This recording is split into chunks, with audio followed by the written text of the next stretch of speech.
You know that feeling when you've been holding your breath for so long that you've forgotten how to let it out? It's not the kind of a tired that a weekend of sleep can fix. It's a deep cellular fatigue, the weight of simply keeping your head above water while the world keeps demanding more. It is a heavy, invisible fog that settles over your mornings before you've even opened your eyes. You wake up, and instead of feeling refreshed, you feel a sense of mourning for the day ahead because you already know you don't have enough in the tank to meet its demands. Maybe you're sitting in your car a few minutes longer than you need to, staring at the dashboard, listening to the engine tick as it cools down, because the transition from work you to home you feels like a bridge too far. Or you're standing in front of the open fridge, eyes glazed over, not because you're hungry, but because the simple act of choosing what to eat feels like a complex mathematical equation you no longer have the formula to solve. This is the exhaustion that lives in the silences. It's the "I'm fine" you say to a friend when your heart is actually screaming for someone to just tell you that you can stop for a minute. It's a specific kind of loneliness, isn't it? To be surrounded by people, responsibilities, and noise, yet feel completely isolated by your own depletion. You watch others moving at a normal pace, laughing, planning, doing, and it feels like they are operating in a different atmospheric pressure than you are. For you, every movement requires a conscious effort of will. Getting out of bed is a negotiation. Brushing your teeth is a victory. Replying to a simple "How are you?" feels like writing a dissertation. We live in a world that treats busy as a badge of honor and exhaustion as a personal failing. So we hide it. We tuck it under a forced smile and a second cup of coffee. But the quiet exhaustion doesn't go away just because we ignore it. It just digs deeper. It starts to affect how you see yourself. You begin to think you're losing your edge, or that you're becoming boring, or that you've lost the spark everyone used to love. But the truth is, your spark hasn't gone out. It's just been dampened by the sheer volume of what you've been asked to carry. Think about the sheer amount of mental real estate you've been using just to stay okay. You've been managing the expectations of your boss, the needs of your family, the anxieties of the future, and the echoes of the past. You've been the pillar for so many people that you've forgotten what it's like to be supported yourself. This exhaustion is your soul's way of pulling the fire alarm. It's not a sign of weakness. It's a sign of how incredibly strong you've had to be for much too long. It's okay to admit that the you the world sees is just a carefully maintained mask, and underneath, there is someone who is simply, profoundly, bone-deep, tired. You don't need to justify this fatigue with a list of achievements or a tragic backstory. Being human in a demanding world is reason enough. Survival isn't always a dramatic escape across a finish line. Sometimes it's just the quiet, heavy effort of getting through a Tuesday. It's the choice to keep breathing when the air feels like lead. It's the grace you give yourself when you realize that today, good enough has to be enough. So, if you are in that car right now, or sitting on the edge of your bed, or staring at this text with heavy eyelids, take a breath. Not a productive breath to get you ready for the next task, but a real one. One that acknowledges the weight. One that says, I see how hard you are trying. You are not a machine that has malfunctioned. You are a living, feeling person who has reached a limit. And there is a profound, quiet dignity in acknowledging that limit. You are allowed to be tired. You are allowed to take up space without producing anything. You are allowed to just be. We often get frustrated with the version of ourselves that is just getting by. We look in the mirror and feel a sharp sense of disappointment because we aren't the vibrant, ambitious, or joyful person we used to be, or the one we think we're supposed to be. We call ourselves lazy, unmotivated, or stuck. We wonder where our drive went, why we can't seem to care about the things that used to ignite us, and why our world has shrunk down to the size of a single room. But that version of you, the one who can't find the energy to fold the laundry, the one who lets the dishes sit in the sink for 3 days, the one who can't bring themselves to answer that text, is actually your greatest protector. This is your survival self. It is the part of you that stepped in when the world became too loud and the demands became too heavy. It is the internal sentry that realized you were reaching a breaking point and decided, on your behalf, to shut down the non-essential systems. It decided to prioritize your pulse over your productivity. When you feel numb or empty, that is often your survival self, creating a buffer between you and a reality that feels like it's too much to process. It's not that you don't care. It's that your system is redirecting every ounce of available energy just to keep your heart beating and your mind intact. Think of this version of you as an emergency responder. When there is a crisis, an emergency responder doesn't worry about the aesthetics of the house or whether the lawn is mowed. They focus entirely on the life inside. Your survival self has been doing exactly that. It has been holding the door shut against the wind. It has been keeping you safe in the only way it knows how, by slowing everything down. It's the part of you that chooses the mindless television show because your brain can't handle another complex thought. It's the part of you that stays in bed an extra hour because the outside world feels like a battlefield you aren't equipped to walk onto yet. Before you try to fix yourself, before you try to self-improve your way out of this state, take a moment to actually meet this version of you. Look at your exhaustion, not as a failure, but as evidence of a long, hard-fought battle. Imagine sitting down next to this tired version of yourself, the one who feels like they are failing at everything.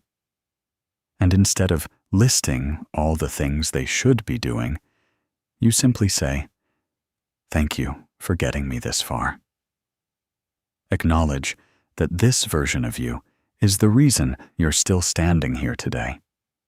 You survived the moments that felt unsurvivable because this part of you was willing to be dull, boring, or unproductive if it meant you stayed alive.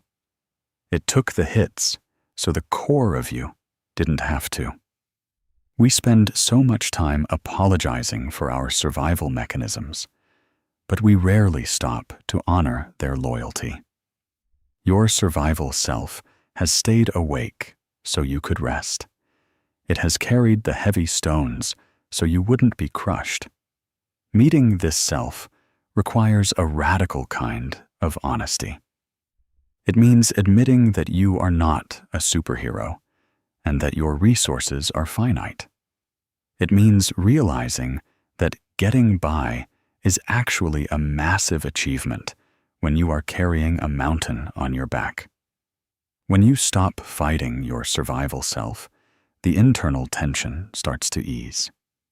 You stop wasting energy on self-criticism, and you can finally use that energy for actual healing. You aren't broken. You are in a state of preservation. And there is something deeply beautiful about a soul that knows how to protect itself when the world gets cold. You are not losing your life. You are guarding it. Allow yourself the grace to be just okay for as long as you need to be. You are in good hands, your own. Think about the habits you have that you don't particularly like, the ones you find yourself apologizing for, or trying to hide from the people you love. Maybe you shut down and go cold the moment a conversation gets a little too intense. Or maybe you've become such a rigid perfectionist that you can't enjoy anything unless it's flawless. Perhaps you've developed a sharp tongue to keep people at a distance, or you've become the quiet one who never shares an opinion because it feels safer to be invisible.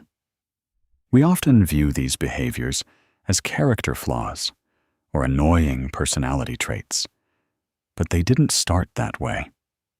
They started as shields.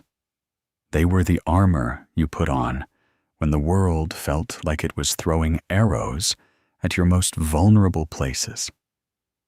We forget that we didn't wake up one day and decide to be guarded or cynical.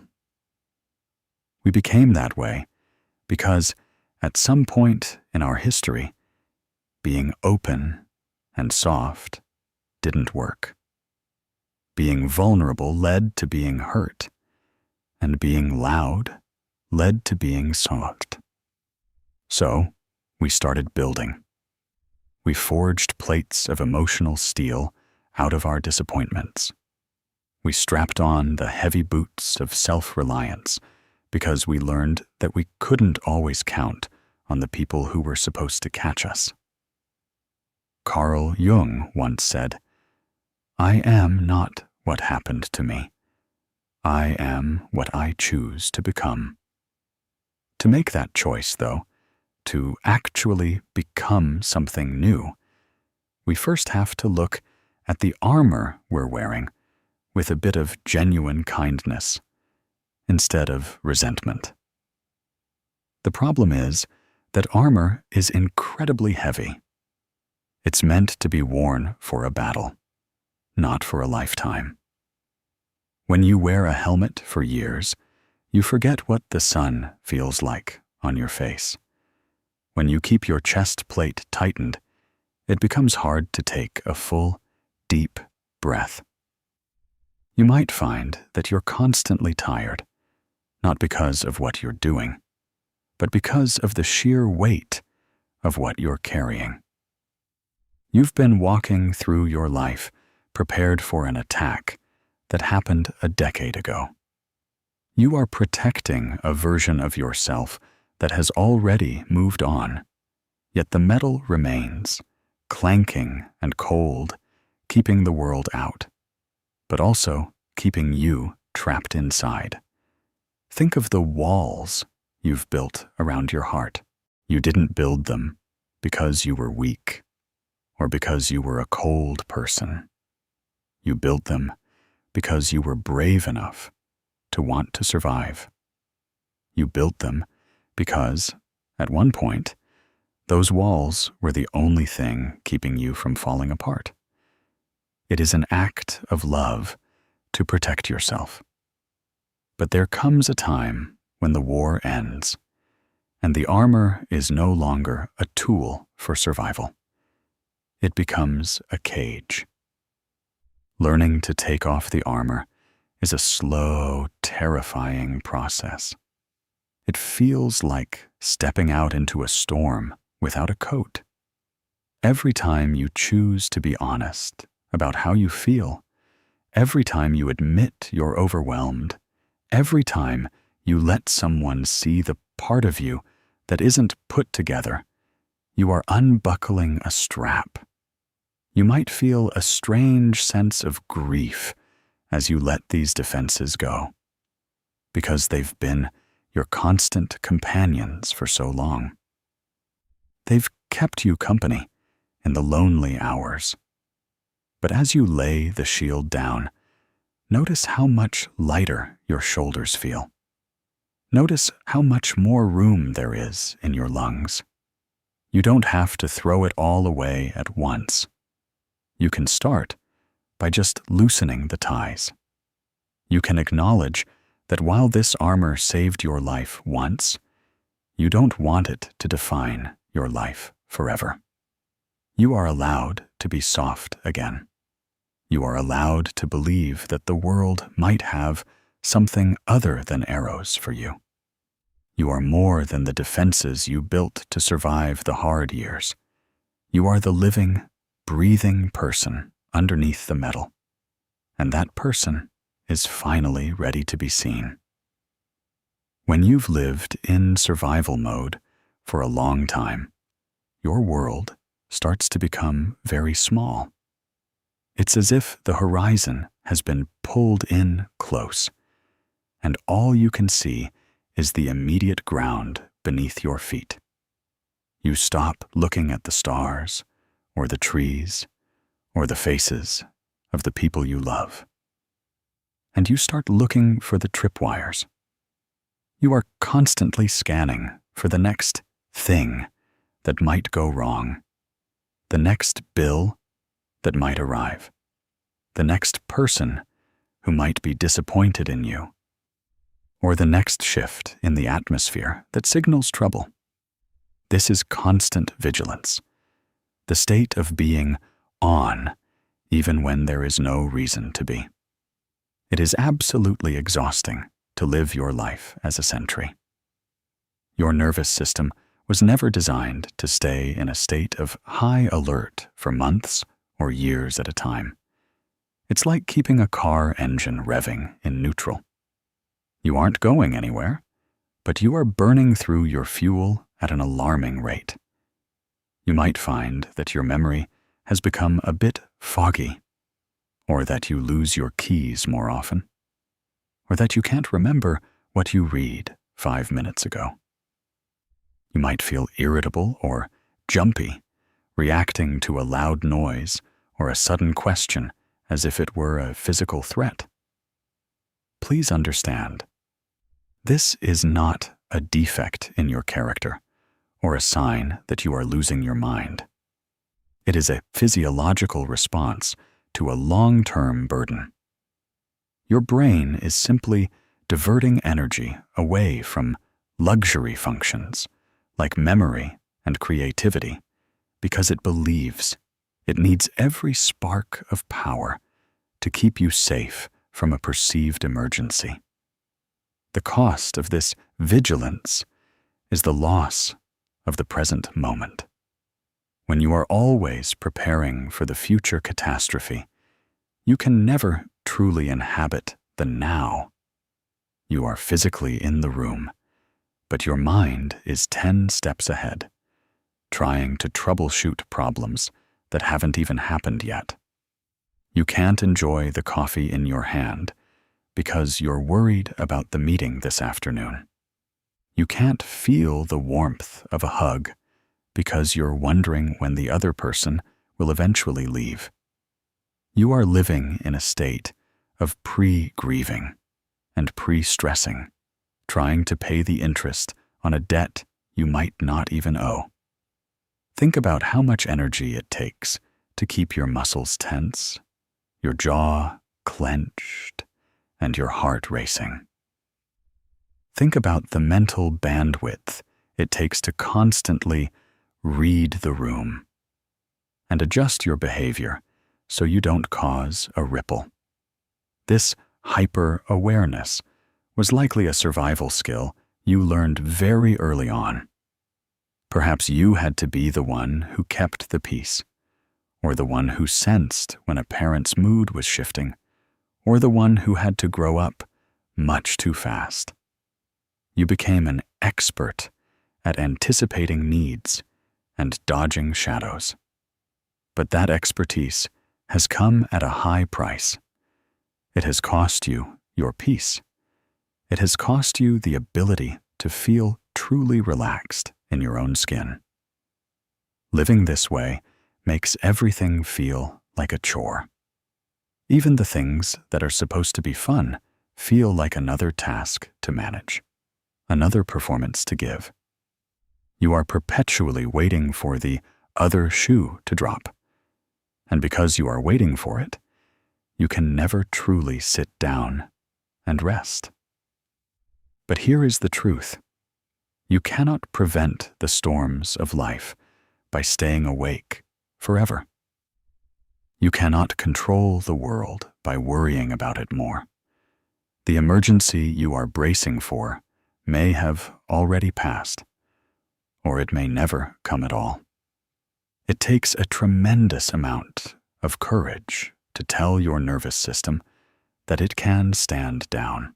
It feels dangerous to let your guard down, like you're leaving yourself wide open. But the cost of staying guarded is far higher than the risk of being open. You deserve to live a life that isn't just a series of tactical maneuvers.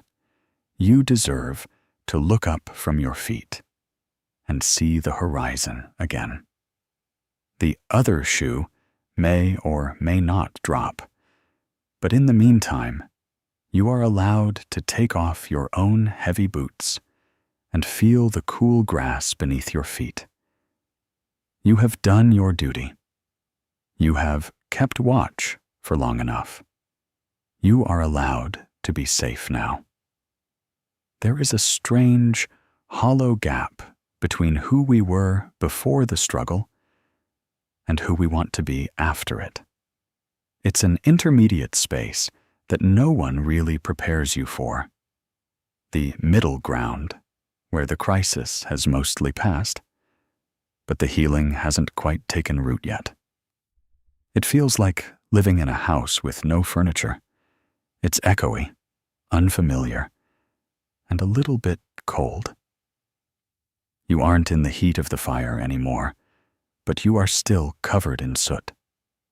And you don't yet know how to navigate a world that isn't burning. In this space, we often feel a desperate urge to rush.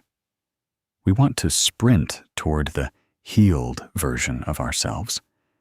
We see people online or in our lives who seem to have it all figured out, and we feel a stinging sense of shame that we are still so messy.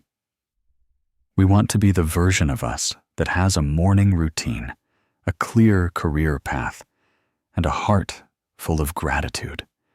But right now, you might just be the version of you that managed to shower and put on clean socks.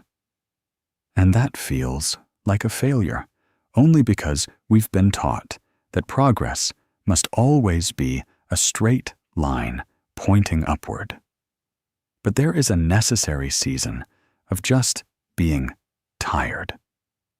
Think of it like a forest after a long winter. The snow has melted, but the flowers haven't bloomed yet. To a casual observer, the ground looks brown and dead, but underneath the surface, a quiet restoration is happening. The soil is resting. The roots are strengthening. That is exactly what you are doing in this middle ground. You aren't stuck. You are lying fallow. You are allowing your system to remember what it feels like to exist without an immediate threat. It's uncomfortable to be in between. We like categories. We like to be either in crisis or thriving. Being fine but fragile is much harder to explain to people. It's the feeling of going to a grocery store and suddenly feeling overwhelmed by the choices of cereal, or the way a beautiful song can make you burst into tears because your heart is finally soft enough to feel again.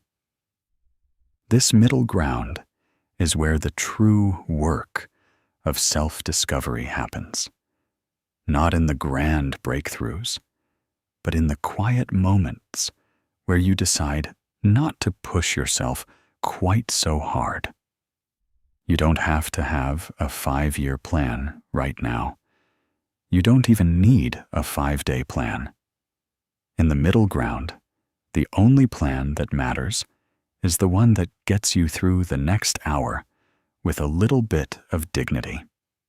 Sometimes, the most spiritual thing you can do is take a nap or make a sandwich.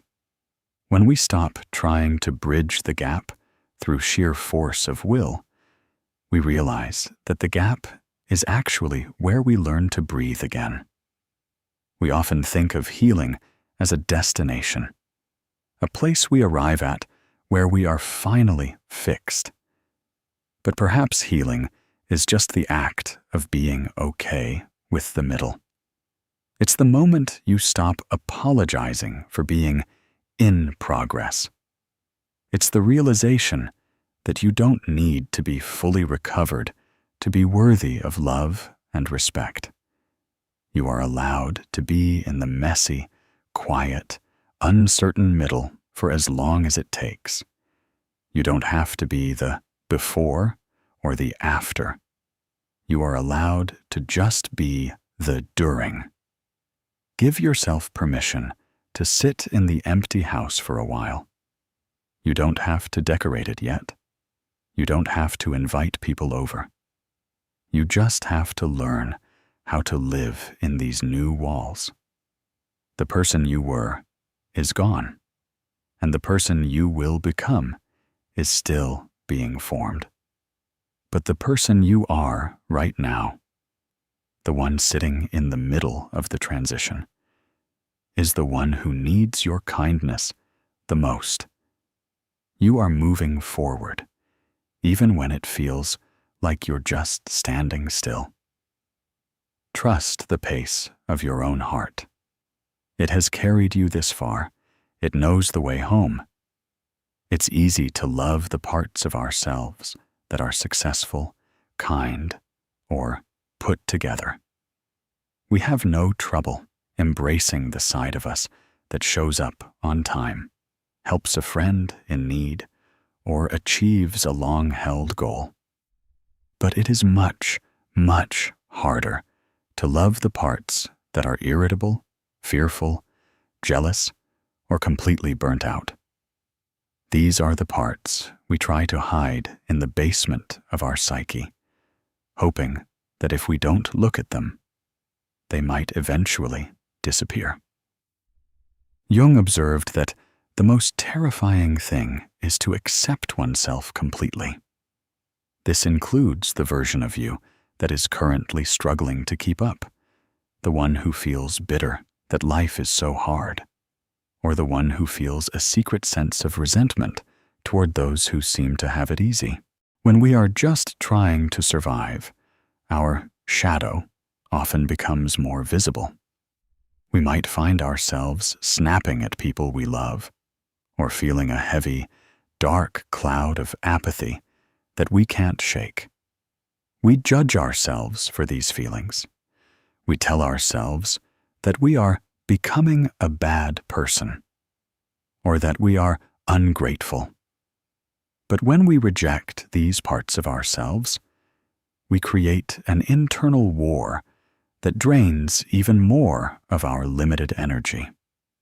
Every time you push away your anger or your sadness, you are essentially telling a part of your own soul that it isn't welcome at the table.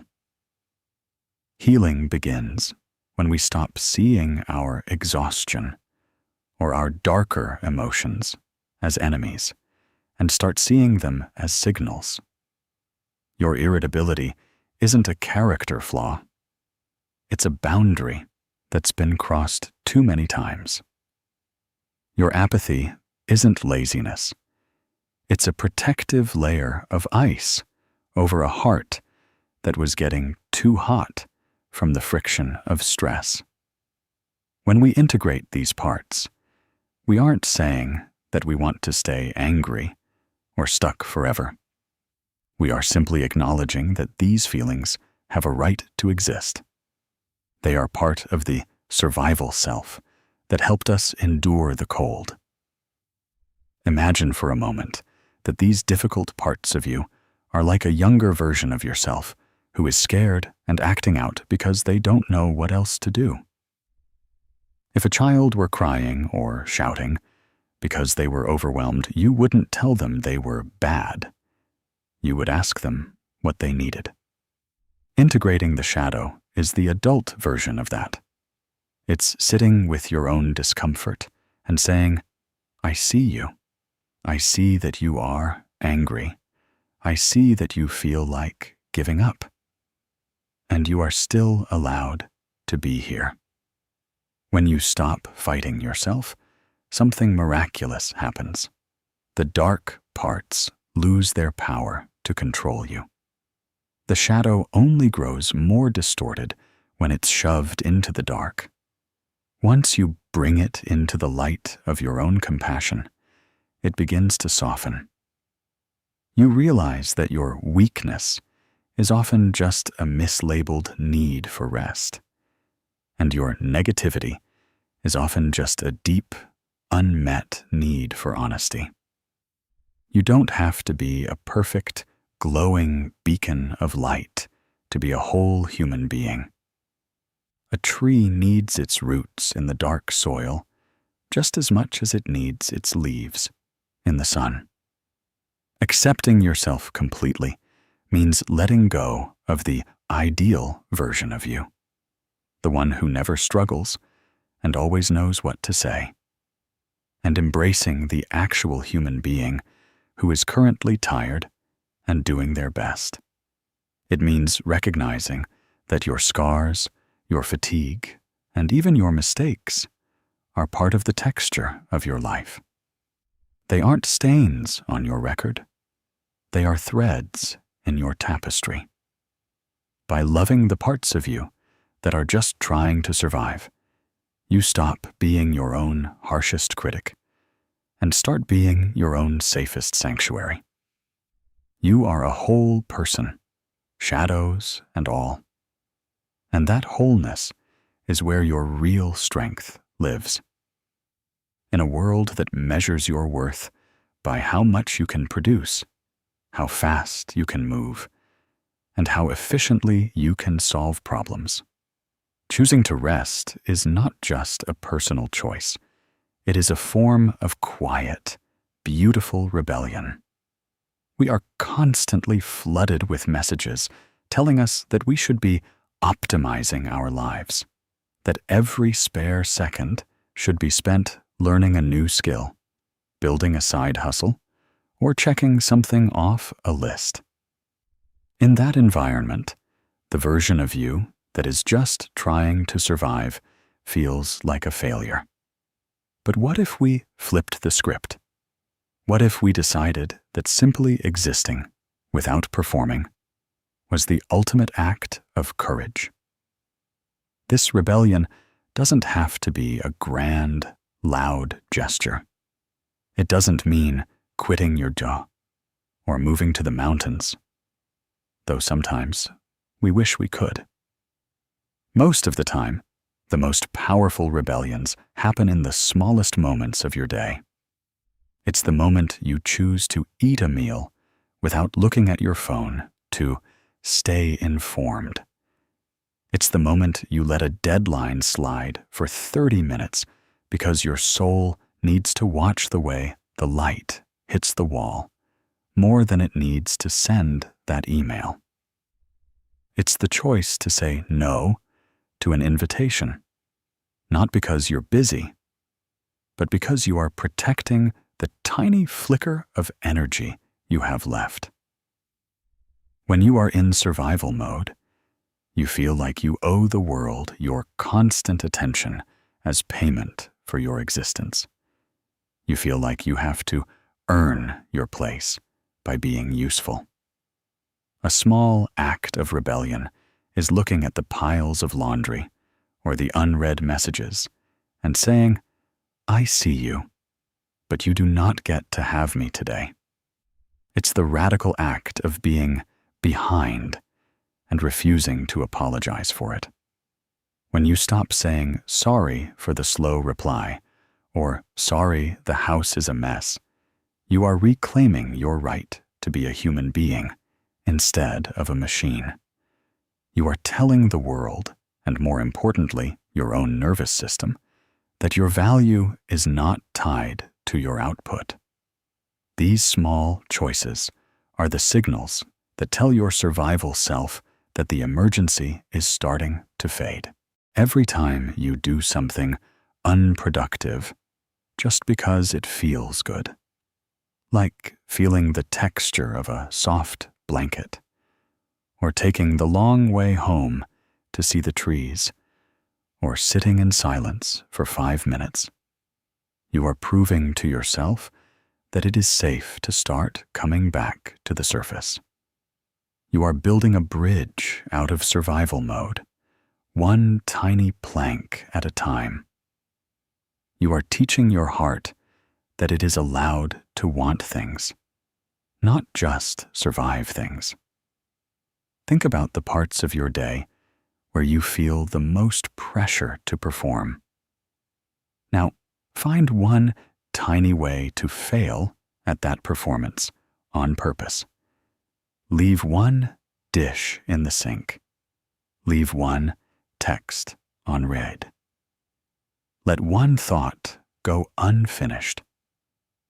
These aren't signs of laziness. They are declarations of independence. They are your way of saying, "I am the owner of my life, not the servant of my to-do list." We often think that change requires a massive breakthrough, but real healing is built on these microscopic no's and not right nows. It's the moment you stop treating your life like a project to be managed and start treating it like an experience to be felt. By choosing rest over hustle and presence over perfection, you are honoring the tired soul that has been working so hard for so long. You are giving yourself the one thing survival mode never could, the permission to just be. This is how you win your life back, not by conquering the world, but by refusing to let the world conquer you. Take a moment to listen to the voice that lives inside your head during the quietest parts of the day. Listen to what it says when you drop a glass, when you forget a name, or when you realize you've spent the last 3 hours just staring at a wall because you couldn't find the energy to move. For many of us, that voice is a harsh, unforgiving critic, a relentless commentator that points out every flaw and keeps a running tally of every perceived failure. We often believe that this internal drill sergeant is necessary. We think that if we aren't hard on ourselves, we'll simply fall apart or stop trying altogether. But shame is a terrible fuel. It burns hot and fast, leaving nothing but ash and exhaustion in its wake. If you had a friend who was going through exactly what you are going through, someone who was carrying a heavy load, feeling bone-deep tired, and just trying to keep their head above water, would you ever say to them the things you say to yourself? Would you tell them they are pathetic for needing a nap?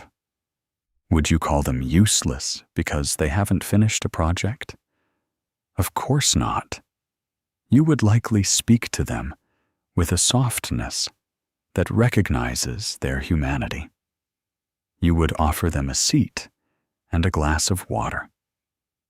Why is it that the one person who has been with you through every single battle you've ever fought is the one person you treat with the most cruelty? Rewriting your internal dialogue isn't about forced, toxic positivity or lying to yourself. It's about fundamental fairness. It's about moving from a language of judgment to a language of observation. Instead of the crushing, "Why can't I just be normal?" try the much more honest, "It makes sense that I am struggling right now because I have been carrying so much for so long."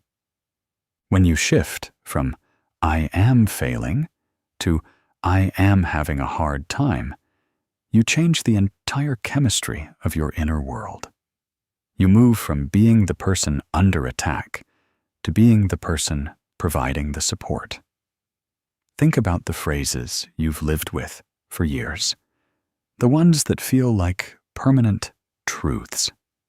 Things like, "I'm not enough," or "I always mess things up," or "I'm just broken." These aren't facts. They are old scripts written in moments of pain and survival.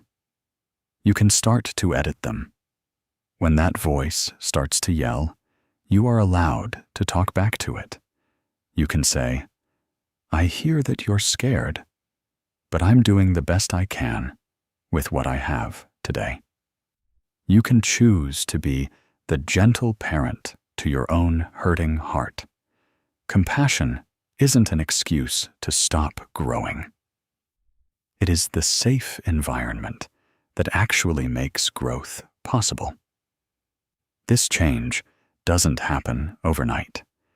You've been practicing that harsh dialogue for a lifetime, and those neural pathways are deep. But every time you catch a self-critical thought and replace it with a crumb of kindness, you are laying a new path. You are teaching your nervous system that the call is no longer coming from inside the house. You are creating a space where your survival self can finally let its guard down because it knows it won't be punished for being tired. Imagine how much energy you would have if you weren't constantly using it to fight yourself. Imagine the lightness of knowing that no matter what happens in the outside world, your inner world is a place of refuge. You don't need to be perfect to earn a kind word from yourself. You are worthy of that kindness simply because you are here, breathing and trying. Start talking to yourself as if you are someone you actually like. Start being the advocate for your own soul. You've had enough enemies in the world. Don't let the voice in your head be one of them. Recovery doesn't happen all at once, and it certainly doesn't happen in a straight, predictable line.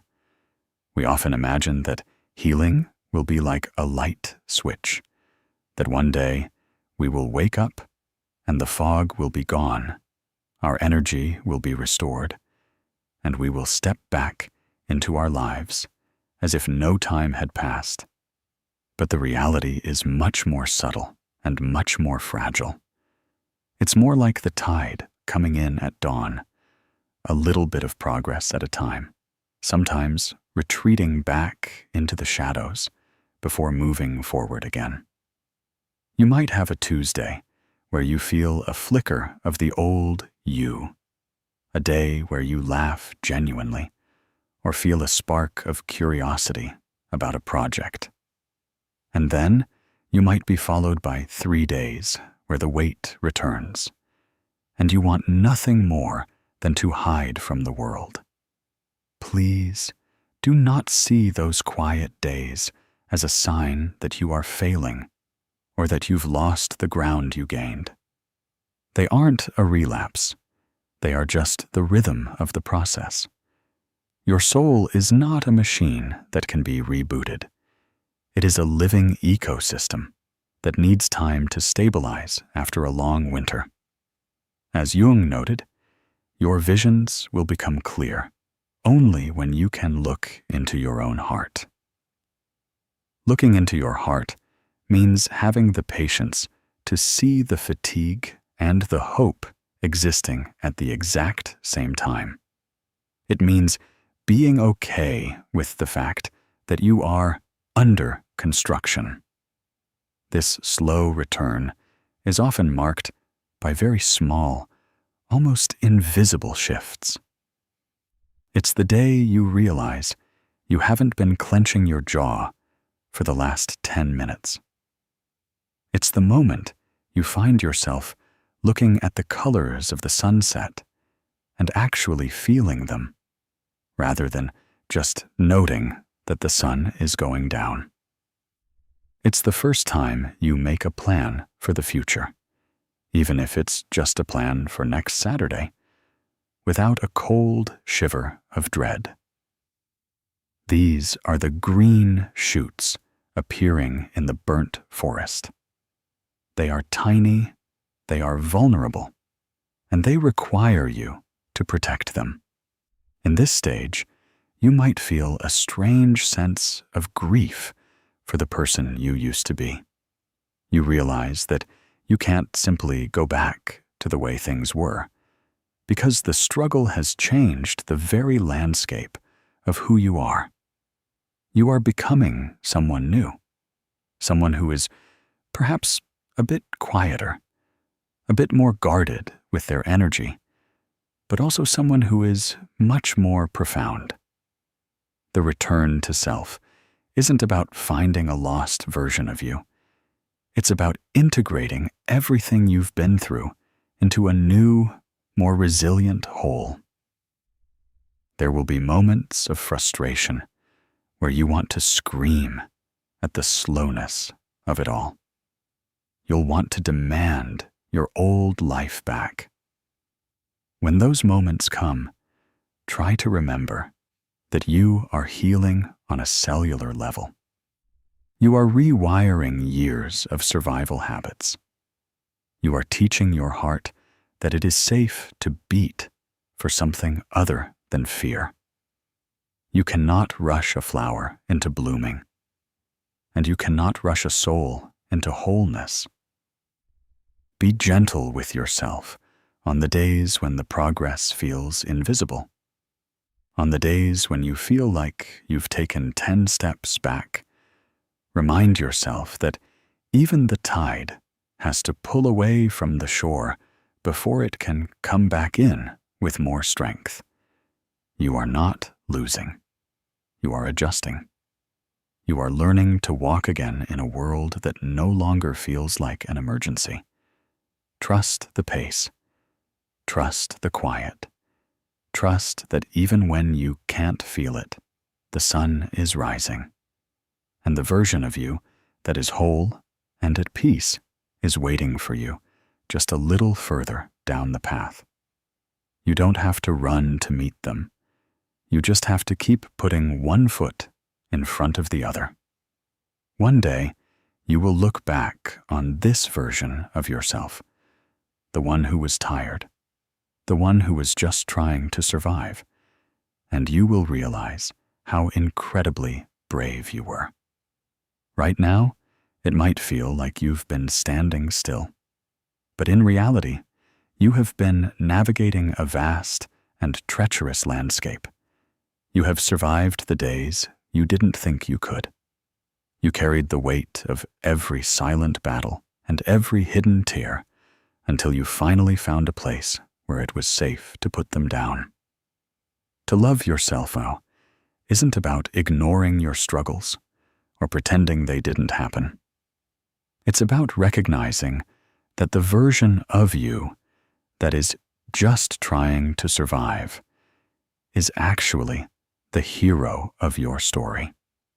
We often reserve our praise for the big, loud victories, the promotions, the graduations, the public milestones. But the most profound victories are the ones that no one else ever sees. It's the victory of choosing to stay when everything in you wanted to run. It's the victory of being kind to yourself when you felt like you didn't deserve it. It's the victory of simply waking up and trying again after a day that broke your spirit. This journey hasn't been a detour from your life. It is your life. And every step you took through the dark was a testament to your resilience. Think about how much you have learned about the architecture of your own heart.